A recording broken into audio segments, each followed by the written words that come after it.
Because you think about today, if somebody tried to kill somebody once or twice or 3 times, we would totally write that person off forever and say there is absolutely no hope for that individual, just pure wickedness.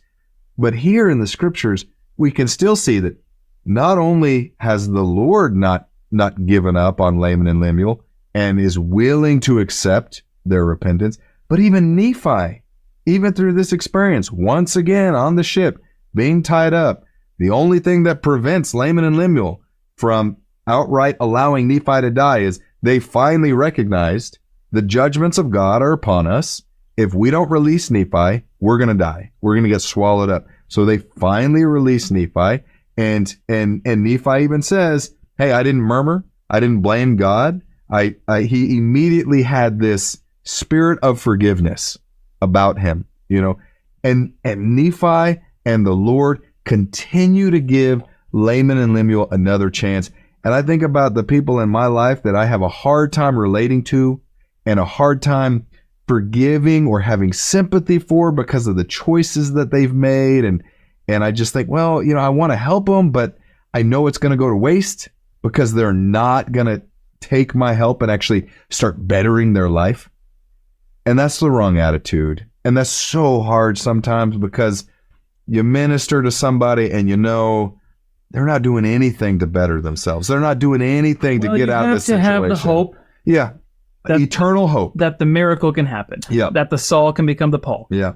You have to live with that hope because we're not the judges. Yep. Right? We can't judge. And we're commanded to live that way. We're commanded to be that way. And Nephi clearly lived that way. And the truth is, sometimes the Saul does become the Paul. Yeah. Right? Those miracles do and can happen. Yep. But we can't predict, pick and choose when and where and who that's going to happen. Yep. And with Laman and Lemuel, the frustrating thing is that it's just getting worse, right? They were like, their hearts were so hardened that they were begging and pleading to release Nephi, and they wouldn't do it. Yep. Right? It was only the threat of destruction, of their own destruction, that was that had the ability to soften their hearts. Mm-hmm. And that's a very dangerous place to be living your life, right?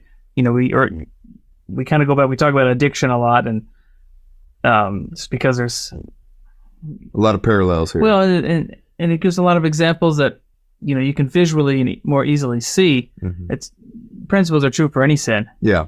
But, like when you're going through addiction, like when you're an addict, you reach a point where it's clear that you're walking that edge. Yeah. Where that this if you continue on the path you're on, it's destruction. Yeah. Well, you're past feeling, right? You just like with pornography, you don't look at women as daughters of God anymore. You objectify them. They're just things to be used for your own personal gratification.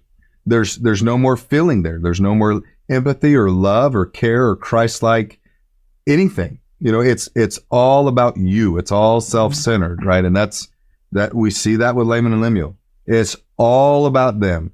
That there's their past feeling of any Christ-like attributes in their life at this point. And fortunately, that discernment, that light of Christ that we have, that gives us awareness when we're near destruction. Mm-hmm. Fortunately, it has the capability to bring us back. Thank you for watching. If you found this content spiritually enlightening, please like, comment, and subscribe.